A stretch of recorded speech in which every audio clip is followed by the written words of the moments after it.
माध्यमांचा मी मनपूर्वक आभारी आहे की आज मी थोडा तुम्हाला त्रास दिला. मी किरीट सोमय्या यांचाही आभारी आहे की त्यांनी माझ्या तब्येतीच्या शुभेच्छा मला दिल्या. आता मी समोरच आहे आपल्या, म्हणजे मला डेंग्यू झाला होता आणि थोडा अशक्तपणा आहे. आता हे किरीट सोमय्या जे आरोप करतायत त्याच्यामागं भारतीय जनता पक्षाचं फार मोठं षडयंत्र आहे आणि विशेषतः प्रदेशाध्यक्ष चंद्रकांत पाटील हे याचे खरे मास्टर माइंड आहेत. मी अनेक वेळा तुमच्या समोर आणि राज्याच्या समोर मी सातत्यानं माझ्या नेत्यावर, शरद पवारांच्यावर, माझ्या पक्षावर, महाविकास आघाडी सरकारवर, नंतर अनिल देशमुखांच्या प्रकरणाबाबत, परमवीर सिंगाबाबत किंवा केंद्रीय तपास यंत्रणेचा जो गैरवापर होतो याबद्दल सातत्याने याच ठिकाणी पत्रकार परिषदा केल्या आहेत आणि सातत्यानं मी आवाज उठवत असतो. आणि यामुळं सातत्याने भारतीय जनता पक्षाचे नेते मंडळी मला कसं थांबवता येईल, कसं दाबता येईल याचा प्रयत्न करत होते आणि किरीट सोमय्या हे त्यांच्यातलं टूल म्हणून त्यांनी वापर केलेला आहे. आता चंद्रकांत पाटील प्रदेशाध्यक्ष आहेत आणि त्यांना सातत्यानं हा चिंतेचा विषय राहिलेला आहे की बाबा आपण प्रदेशाध्यक्ष आहोत, त्या जिल्ह्यामध्ये भारतीय जनता पक्ष भुईसपाट झालेला आहे. हा कुणी भुईसपाट केला? तर हसन मुश्रीफ याला मुख्य कारणीभूत आहे. म्हणून त्यांनी गेल्या वेळेला मला भारतीय जनता पक्षात येण्याची सुद्धा त्यांनी मागणी केली होती, विनंती केली होती. मी त्यावेळेला म्हटलं की पवार एके पवार म्हणून मी केलं नाही. त्यानंतर माझ्यावर इन्कम टॅक्सची धाड त्यांनी घातली.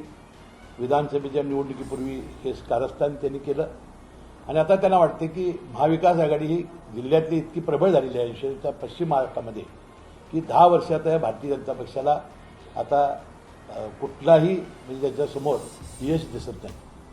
परवा ते म्हणाले की कालचक्र असतं, फिरत असतं, भविष्यात काय होईल ते होईल. पण आज कोल्हापूर जिल्ह्यामध्ये ती झिरो आहेत. जिल्हा परिषद त्यांच्या ताब्यात नाही, महानगरपालिका ताब्यात नाही, जिल्हा मध्यवर्ती बँक ताब्यात नाही, मार्केट कमिटी ताब्यात नाही. आणि त्यामुळे सातत्यानं परवासुद्धा दिल्लीमध्ये भारतीय जनता पक्षाचे प्रदेशाध्यक्ष याच कारणामुळं चंद्रकांत पाटलांना बदलायचं ठरलं होतं, परंतु अमित शहांच्या मैत्रीमुळे ते बचावले. त्यांचं कोल्हापूर जिल्ह्यामध्ये आणि पश्चिम महाराष्ट्रामध्ये होत असलेला सुपडा साप हे त्यांचं अपयशाचं कारण आहे. आणि मग हसन मुश्रीफला कसं थांबवता येईल हा यामागचा कारस्थान आहे.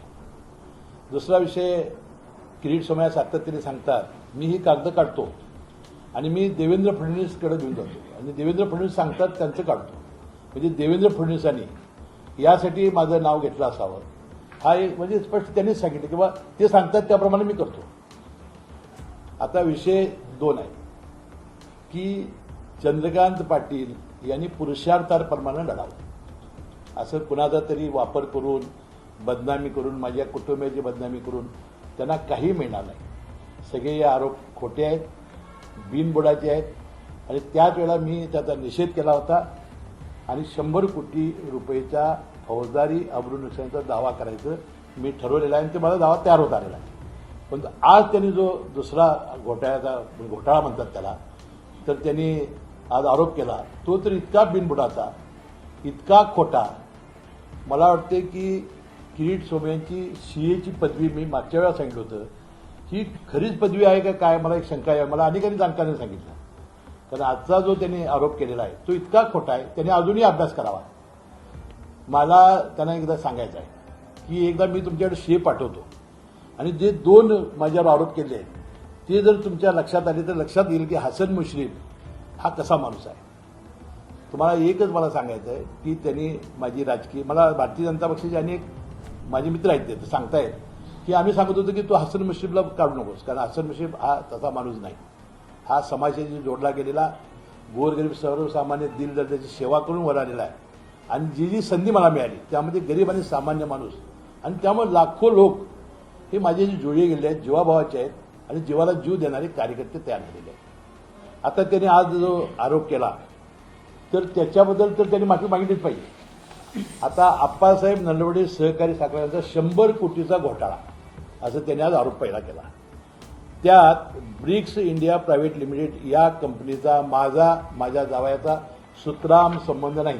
कारण मी 2 तास घेतली होती त्यांची पत्रकार परिषद झाल्यानंतर, तरी काय आरोप करतात मला माहिती नव्हतं. मी आता ते वेबसाईटवरनं काढले, त्याची कागद तुम्हाला देतो. त्यात काही माझ्या जवळचा संबंध नाही. ब्रिस इंडिया कंपनी ही फक्त 44 लाख शेअर कॅपिटलची आहे आणि SU कंपनी आहे, ती काहीतरी शेल कंपनी म्हणून सांगितलं. ही शेल कंपनी नाही, ही महाराष्ट्राची कंपनी आहे. त्याचंही 1 लाख शेअर कॅपिटल आहे. 100 कोटीचा घोटाळा होईल कसा, हा एक प्रश्न. कोल्हापूर जिल्हा मध्यवर्ती बँकेनं हा निविदा काढलेली नाही. कोल्हापूर जिल्हा मध्यवर्ती बँकेचं या कारखान्याला कर्ज नव्हतं. 2012-13 साली हा कारखाना शासनाने ब्रिस फॅसिलिटीजला चालवायला दिलेला होता. 10 वर्षाच्या सहयोगी तत्वावर, की जे शासनाचा धोरण होतं सहयोगी तत्वावर, त्याला घेतला होता. परंतु ही कंपनी 2020ला, ते म्हणतात 2020ला दिली. ग्रामविकास खात्याचा मंत्री किती खोटं बोलायचं, अभ्यास तरी केला पाहिजे. मूर्खपणाचा कळस आहे.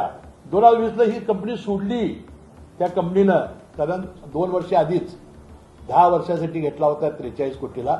मी सगळी माहिती काढली. 2 वर्ष तोटा फार वाढत होता, बँकाची कर्ज वाढत होती, पण तो कारखाना त्यांनी सोडला.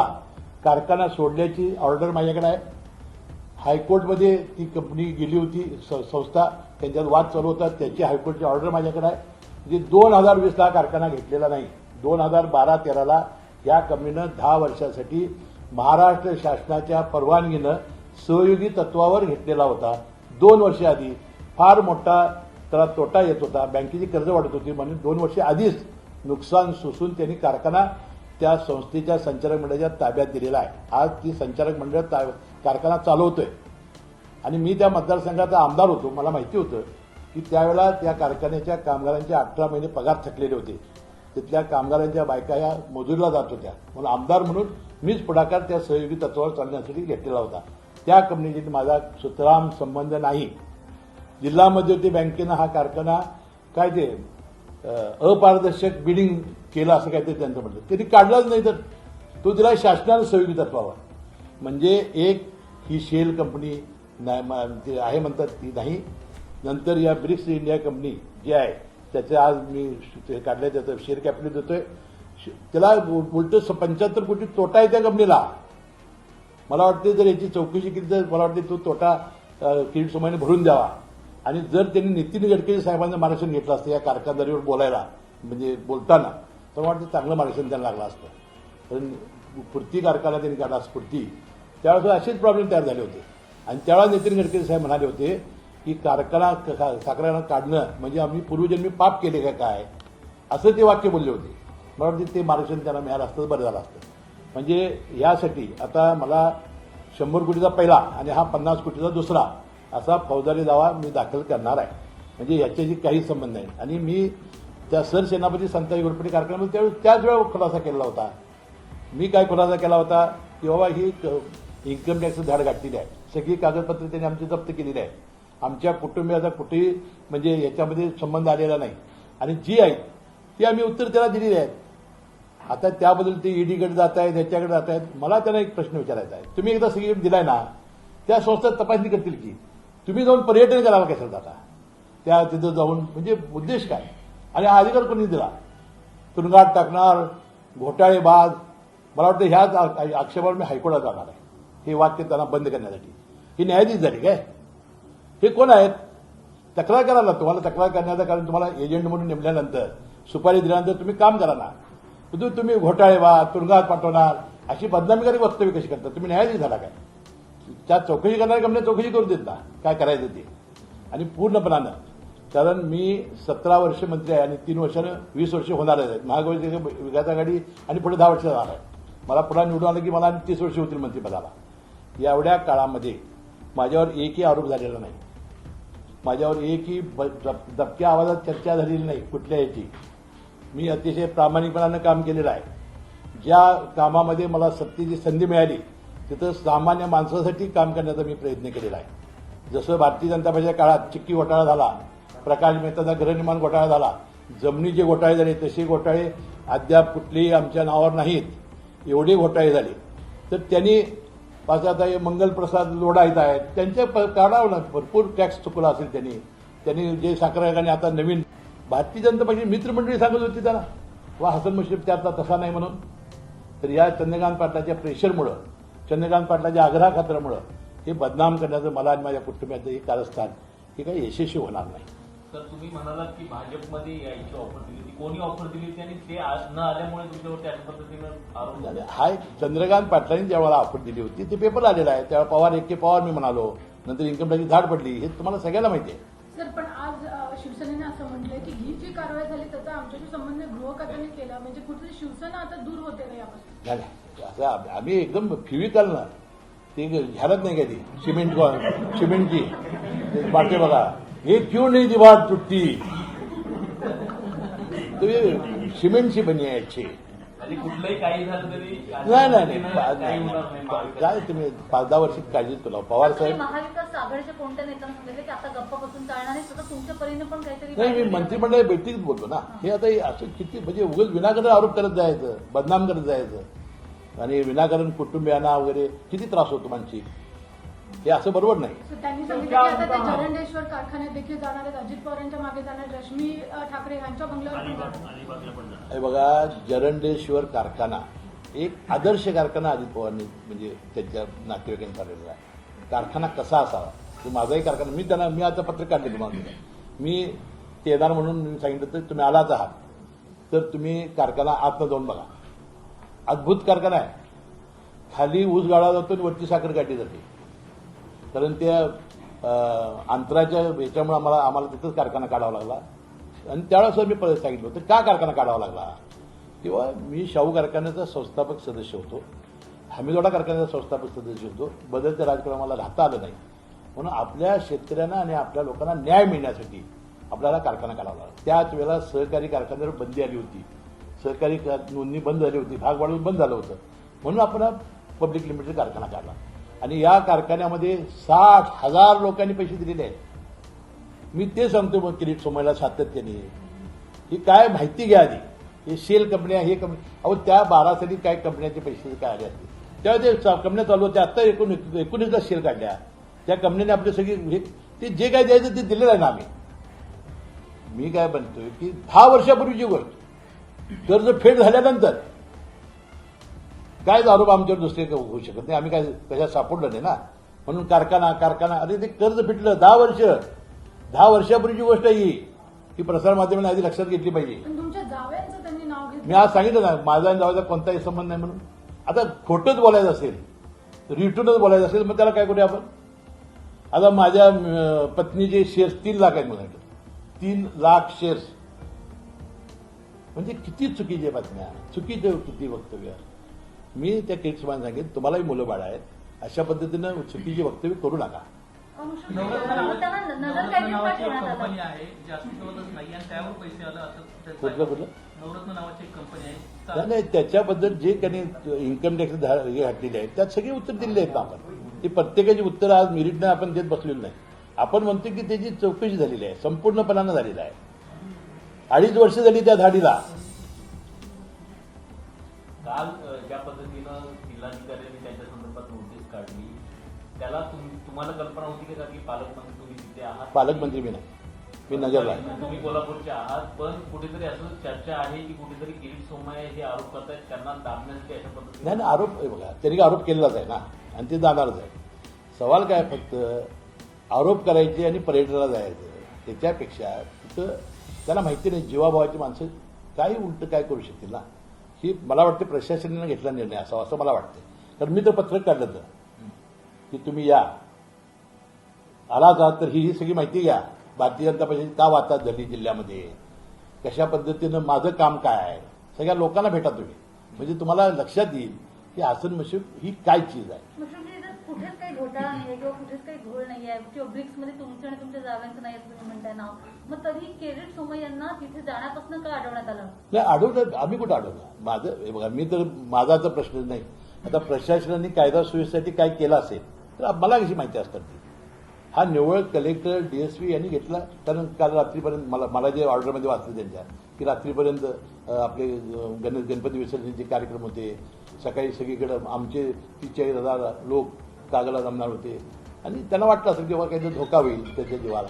माझं मत आहे त्यासाठी काहीतरी निर्णय घेतला असेल, मला काय माहिती नाही. परंतु त्यासाठी अनेक भारतीय जनता पक्षाच्या काळात सुद्धा अनेकांना ह्यापासून रोखलेलं आहे. पूर्वी अनेकांना म्हणजे ज्यावेळी एक भाषणं करत जात होती किंवा लोकांत उद्रेक होईल कारण अनेकांना रोखलेला आहे.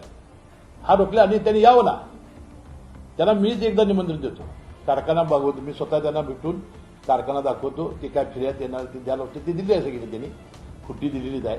माझा आपल्याचा दावा सुद्धा त्यांच्या समेत दाखल करू. देवेंद्र फडणवीस लोकशाही अस्तित्वात आहे का? ज्या पद्धतीनं किरीट सोमय्यांना स्थानबंद केलं जातं किंवा कराडला अडवलं अहो लोकशाही म्हणजे काय की आपण तुम्ही जिथं द्यायचे ते तक्रार दिल्या ना. मग हे कशासाठी करायला आहे? तुम्ही न्यायाधीश आहात का? कशासाठी पर्यटन कुणी अधिकार दिला? तुम्ही घाबरलाय या संपूर्ण प्रकरणात, त्यामुळे मला कोल्हापुरात येऊ दिलं जात नाही असं अहो तो आता परत तुम्हाला सांगितलं मी कायदा सुव्यवस्थेसाठी त्यांनी हे केलं. त्यांना समजा काय झालं काय हे झालं तर किती हे होईल सांगा. म्हणून त्या प्रशासनाने ती खबरदारी घेतली असेल असं का मानत नाही तुम्ही? मुश्रीफची शिवसेना म्हणते की ही कारवाई गृहविभागानं केलेली आहे. मी बोललो मगाशी मी म्हटलं ही जिल्हा प्रशासनाने केलेली कारवाई असेल. त्यांना वाटलं असेल की बाबा या कोल्हापूर शहरामध्ये जे वातावरण झालेलं आहे संपूर्ण जिल्हा एकटोला आणि त्यामुळे कदाचित काहीतरी होईल म्हणून केलं असेल त्यांनी. सोमय्या जे काही आरोप करतात ते देवेंद्र फडणवीस तुमच्या सांगण्यावर करतात असं तुम्ही सांगताय. त्यांनी स्वतः सांगितलं मी सगळी कागदं केल्यानंतर देवेंद्र फडणवीसांच्याकडे जातो आणि देवेंद्र फडणवीस सांगतील त्यांचं काढतो. ते त्यांनी सांगितलंय मी नाही. त्याचं काढावं त्यांचं विधान पुढच्या आठवड्यात तिसरा घोटाळा काढणार नाही काढू. बघा त्यांनी सत्य काढायला काही हरकत नाही. परंतु बिनबुडाचे आणि बोगस हे असे आम्ही चालू देणार नाही. सर हिंदी में आप जानना चाहेंगे कि क्या देख लिया आपकी तीसरा लगातार किरीट सोमय्या हे जे घोटाळे झालेले आहेत त्यांच्या काळात ते असे जर घोटाळे आपले काढत राहिले लोकांचे परसेप्शन बनेल ना. त्यांचे घोटाळे आपण चिक्की घोटाळा किती मोठा घोटाळा झाला. गृहनिर्माण घोटाळा प्रकाश मेहता किती मोठा झाला. जमिनीचे किती घोटाळे बाहेर आले. त्यानंतर हायब्रिड आणि मोठा किती घोटाळा झालाय. फार घोटाळे पुढे आले. पण मग कुठेतरी काय करणार त्यापुढे त्यावर? नाही हे बघा महाविकास आघाडी ही जनतेचं कल्याण करण्यासाठी निवडून आणली. जनतेचं कल्याण करण्यामध्ये आम्ही मग्न आहोत. आम्हाला अशी काही सरकार मिळण्यासाठी ती इतकी अस्वस्थ आहे. मी अनेक वेळा तुम्हाला याबद्दल बोललेलं आहे. इतकी अस्वस्थ आहे. आता 2 वर्ष तरी होत आली. आता पुन्हा होतील आणि त्यांच्याकडे जे गेलेत आमचे ते आता चुळबुळ करायला आहेत. त्यामुळे त्यांना असं काहीतरी सातत्यानं आता काढलं पाहिजे. आमच्या त्याची भांडणं दाखवली पाहिजेत. त्यांना काहीतरी केलं पाहिजे. आता काही साध्य होत नाही असं त्यांच्या लक्षात आलेलं आहे. जसं ज्या पद्धतीनं किरीट सोमय्यांच्या आरोपाचं सत्र आहे ते आपण बघितलं की एनसीपी आणि एकूणच शिवसेनेच्या नेत्यांवर करतात. पण काँग्रेसच्या मात्र आतापर्यंत त्यांनी फार सावध भूमिका घेतल्यामुळे केलं नाही आता असं का तो आपण- त्यांचा प्रश्न आहे. कुणाचं काढायचं ते त्यांचा प्रश्न आहे. तर ते आदेश दिले असावे. नाही मला काय माहिती. आता त्यालाच विचारला आता प्रश्न मला तो विचारला. तो त्याला विचारला कालभर होता दुपारपासून. मागच्या काळामध्ये भाजपमध्ये आता जे भाजपमध्ये गेलेले मंडळी आहेत यांच्या बाबतीत पण बरेच आरोप त्यांनी केले होते. आता मात्र ही सगळी प्रकरण शांत असेल. मी आता तुमच्या प्रसारामध्ये होते नारायण राणे साहेबांवर केलेले होते. त्यांना आणि कुणाकुणावर केलेले होते ते थांबले. म्हणजे याचा अर्थ असा आहे की भीती घालायची आणि मग भारतीय जनता पक्ष येते बघायचं. म्हणजे सत्ता अस्थिर करण्याचा प्रयत्न हा सिद्धच होते ना. तुम्हीच बोलताय सगळे. तुम्हीच उत्तर देताय याची सगळी. चंद्रकांत पाटलांविरुद्ध जर तुमचं म्हणणं आहे की चंद्रकांत पाटील हेच किरीट सोमय्यांना सांगतात तर हा. चंद्रकांत पाटलांविरुद्ध तुम्ही काय सांगता? चंद्रकांत मी ते एफ आय आर करणार म्हणून सांगितलं. चंद्रकांत पाटलांच्या शिवाय होऊ शकत नाही. कारण चंद्रकांत पाटलांनी सातत्याने कोल्हापूर जिल्ह्यात जर काही भारतीय जनता पक्ष टिकायची असेल तर हसन मुश्रीफला बदनाम केलं पाहिजे. हे षडयंत्र आहे ना. साधा आहे का नाही. आज कुठेच नाही ना. ते पश्चिम महाराष्ट्रात संपेल आणि संपलेलीच आहे. आणि त्यांचं भारतीय जनता पक्ष प्रदेशाध्यक्ष पद धोक्यात आलं होतं. यामुळे ज्या जिल्ह्यात आता मी वाईट बोलू नये असे कालचक्राप्रमाणे पुढे काय होईल ते भविष्यात आमचं होऊ शकेल. परंतु ग्रामपंचायत नाही हो त्यांची. त्यांच्या गावची ग्रामपंचायत नाही त्यांच्यात. हा भारतीय जनता प्रदेशाध्यक्ष होऊ शकतो. आणि मी कशाच्या आधारे बोलतो की लोक काही जात होते. माझ्यावर प्रेम करणारी मंडळी फार आहे विरोधी पक्षात. तर त्याबद्दल काहीतरी माझा त्यांचा कलगी तुरा चालू झाला की एखादं संभाषण काहीतरी यायचं. मग ते रागवले असायचे. तिथं त्या सगळ्यांसमोर ते मुक्त विद्यापीठ आहे चंद्रकांत पाटील म्हणजे ते म्हणायचे अरे किरीट सोमय्या लाव फोन लाव. ते हसन मुश्रीफचं काय झालं बघ. त्यामुळे मला म्हणायचे साहेब जरा सावध राहा. यांचं सारखं फॉलोअप आहे त्यासाठी. 10 वर्षाचा कारखाना कर्ज फिटलेला.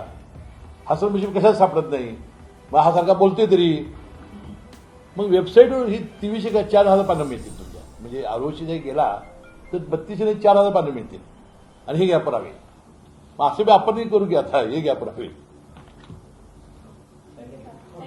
थँक्यू तब्येत बरी आहे दिसली माझी खासकर आपने 150 करोड़ का मानहानि का दावा करने की बात होगी। ये सब बेबुनियाद आरोप हैं। मैंने अभी बोला कि जो अप्पा साहब नरोडे शुगर फैक्ट्री मेरा मेरे दामाद का कोई संबंध नहीं, और ऐसे मुझे लगता है इनकी सीए की डिग्री है उस पर भी मुझे शक आ रहा है। मेरा कोई संबंध नहीं वो कंपनी। अब मैंने सब कागजात लाए, मैं दिखाता हूं आपको। और जो उन्होंने बातें कही हैं, वो जिला बैंक ने ये किया, वो जिला बैंक की ये नहीं थी, गवर्नमेंट ने दिया था एक सहयोगी तत्व करके एक हमारा जीआर था, उसके आधार पर 10 साल के लिए दिया था। 8 साल होने के बाद वो कंपनी ने बहुत नुकसान आ रहा था, कर्जा बढ़ रहा था, इसलिए उन्होंने 2 साल पहले ही छोड़ दिया। 2020 को लिया करके बोला, 2020 को छोड़ा उन्होंने। तो ये सब बेबुनियाद मालूमात नहीं, चंद्रकांत पाटिल के कहने से ये झूठ बोल रहे हैं। कितने का आप कोर्ट जा रहे हैं? मैंने 100 करोड़ का पहले बोला था, अभी 50 करोड़ बढ़ाया है। 150 करोड़ का मैं क्रिमिनल अबरू नुकसान का दावा कर रहा हूँ। तो आज भी फ्रेश एलिगेशन किया प्रेस कॉन्फ्रेंस की सुबह पीठ में, उस पर आपकी क्या सफाई है? ये बोला ना मैंने बोला ये बेबुनियाद है, मेरा मेरे दामाद का कोई संबंध नहीं, और ये जो कंपनी है उसका उसके साथ ही मेरा संबंध नहीं, ये मैंने बताया। तो आपने कहा कि आपको बीजेपी ज्वाइन करने का ऑफर था, आपने उसको मना कर दिया इसलिए, और नहीं, मैं बार बार मेरे नेता शरद पवार, मेरी पार्टी एनसीपी, महाविकास आघाड़ी, और जो केंद्रीय जो ईडी, सीबीआई, इनकम टैक्स, इसका जो गैर वापर होता है उसके बारे में, अनिल देशमुख जी के बारे में और परमवीर सिंह के बारे में, और जो मुकेश अंबानी के घर के सामने जो जिलेटिन रखे थे उसके बारे में मैं आपके साथ इस प्रेस कॉन्फ्रेंस में बहुत बार मैं बोला है, बहुत बार, और ये आवाज दबाने के लिए ये कार्रवाई कर रहे हैं। लेकिन जिस तरीके से आपने कहा कि पर्यटन शुरू है, खास करके पहले आरोप लगाने का पर्यटन कैसे और क्या आप मुझे बताइए कि ये उन्होंने आरोप किया कांका करने का, वो करेंगी ना एजेंसी इंक्वायरी, इन्हें उधर जाने का किसने हक दिया, इनको अधिकार किसने दिया? ये क्या जज बन गए क्या? ये घोटालेबाज तुरुंगात पाठवणार, इनको बनाया किसने न्यायाधीश? मैं इसके बारे में हाईकोर्ट में जाने वाला हूँ, उनका आवाज दबाने के लिए। एक सवाल और भी है कि आपने कहा कि पर्यटन करने के लिए भले जाते हैं, लेकिन जिस तरीके से देवेंद्र फडणवीस के पास सारी चीजें जाती हैं, इसको किस कैसे? नहीं, किरीट सोमैया ने प्रेस कॉन्फ्रेंस में बोला था, मैं सब कागजात निकालता हूँ वेबसाइट से और मैं देवेंद्र जी के पास ले जाता हूँ। देवेंद्र जी किसका कहते हैं मैं उनका काटता हूँ, उन्होंने बोला है। जिस तरह किरीट सोमैया को रुकाया गया है, उनका कहना है कि ये सरकार के आदेशों पे किया जा रहा है। नहीं, मैंने बोला ना कि ये डिस्ट्रिक्ट एडमिनिस्ट्रेशन का निर्णय था। जिस तरह से लोग जमा हो रहे थे, जिस तरह से मुझे क्या लगता है कि रोका गया और उसे उनको ज्यादा प्रसिद्धि मिली, लेकिन उससे क्या ये होता तो बहुत बुरा होता ना, तो इसलिए उन्हें रोका होगा, ऐसा मुझे लगता है। तो कैबिनेट मीटिंग में आपने इस बारे में चर्चा की, जो मैंने महाविकास आघाड़ी के सब नेताओं को बोल दिया कि आपको भी अभी ऐसा चुप भी साधे नहीं रह बैठना चाहिए, आपको भी ये सब मामले उठाना चाहिए। मुझे लगता है चंद्रकांत पाटिल का हाइब्रिड एन्युटी घोटाला है, बांधकाम विभाग का बहुत सारे घोटाले हैं, चिक्की घोटाला है, प्रकाश मेहता का गृह निर्माण घोटाला है, बहुत घोटाले हैं, ये निकालना चाहिए और डटे रहना चाहिए। चंद्रकांत पाटिल के खिलाफ मैं एफआईआर करने वाला हूँ, मालूमात चालू है मेरी, मैं करने वाला हूँ। क्या राज्य सरकार बीजेपी को और महाराष्ट्र बीजेपी के लोगों को उसी अग्रेसिव मोड में जवाब देगी जिस अग्रेसिव मोड में आरोप लगाए जा रहे हैं? वो लगाना चाहिए, अग्रेसिव मूड में उनको जवाब देना चाहिए। चंद्रकांत पाटलांनी सांगितलं गेलं होतं की तुम्ही जे दावा दाखल करणार त्यासाठी भरलेले पैसे जे असतील ते किमान व्हाईट म्हणून अहो, त्या लोकांनी पैसे जमा केले आमच्या, म्हणजे किती लोकांनी पैसे जमा केले, म्हणजे व्हाईट पाहिजे तर व्हाईट घ्या म्हणते लोकांनी पैसे जमा करून दिले मला। हा एक वेगळं उदाहरण असेल। सेनापती कारखान्यात एकूण शेतकऱ्यांचे शेअरचा वाटा किती टक्के शेअर? सगळी माहिती आपण सगळे कारखाने, माझं काय म्हणणं आहे की याच्यावर आपण आज माझी इन्कम टॅक्सवर चौकशी सुरू आहे, त्यावर आज सगळीच उत्तर देऊन उपयोग आहे, तिथं आपली चौकशी चालू आहे, 2.5 वर्ष झाली चौकशी चालू आहे, सगळ्यांचा त्यांनी तपास पूर्ण केलेला आहे। आणि म्हणून मी म्हटलं की त्यांनी जर किरीट सोमैयाने वेळ दिला आमच्या सीएला आणि जर सीएनी चर्चा केली, एकही काळा पैसा जर मला दिसला, एकही माझ्या मंत्रिपदातला, कुठलीही शिक्षा बघायला तयार आहे, परंतु त्यांना जन्माची अंदर घडेल।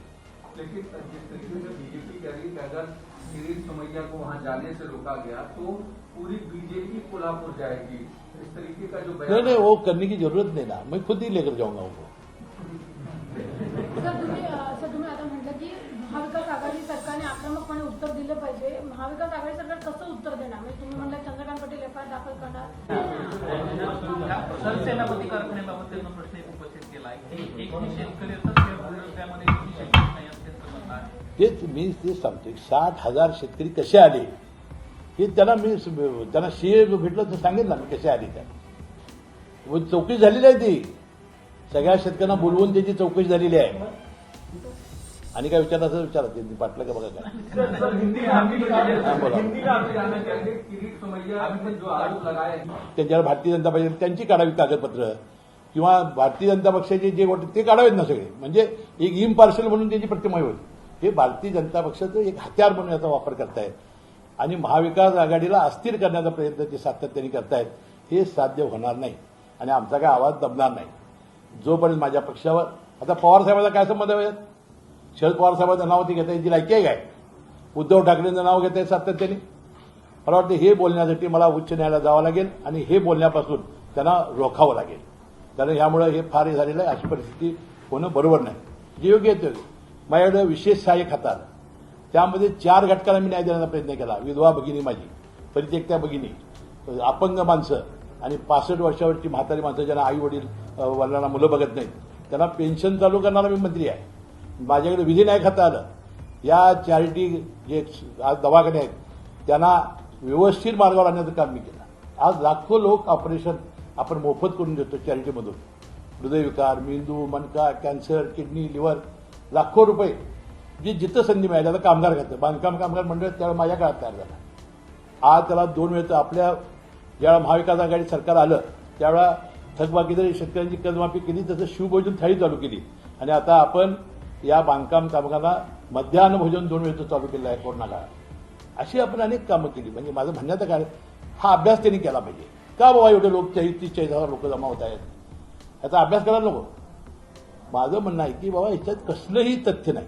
आणि हा सरसेनापती कारखाना 10 वर्ष झाली शिळ्याकडला ऊत काढला जातोय, कर्ज सगळी पिटली.